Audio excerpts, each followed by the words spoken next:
दोस्तों कल खेसारी लाल यादव जी का एक गाना आ रहा है जिस गाने का नाम है सनीचर के फर्नीचर। दोस्तों ये गाना वेब म्यूजिक चैनल से रिलीज किया जाएगा और ये गाना कल सुबह 6 बजे रिलीज किया जाएगा वेब म्यूजिक चैनल पे। और गाना का नाम है सनीचर के फर्नीखा है विकी विशाल ने। और इस गाने का म्यूजिक जो दिया है प्रियांशु सिंह ने दिया है।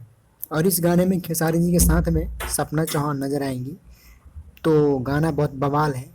देखना ना भूले कल सुबह 6 बजे वेब म्यूजिक चैनल पे। और तगड़ा गाना है और इस गाने को म्यूजिक जो दिया है प्रियांशु सिंह ने दिया है। प्रियांशु सिंह बहुत बड़ा नाम है और गाना भी तगड़ा होने वाला है। वेव म्यूजिक का पहले ही गाना आया था आम का स्वाद, वो बहुत हिट हुआ था और ये गाना भी हिट होने का बहुत चांसेस है। देखते हैं कल सुबह 6 बजे क्या होता है। तो दोस्तों कल सुबह 6 बजे देखना ना भूले वेव म्यूजिक चैनल पे फर्नीचर के सनीचर के फर्नीचर गाना। तो बस आप लोग अपना प्यार बना के रखिए ताकि हम एक से बढ़ के एक वीडियो आपके लिए लेके आते रहे। धन्यवाद, थैंक यू।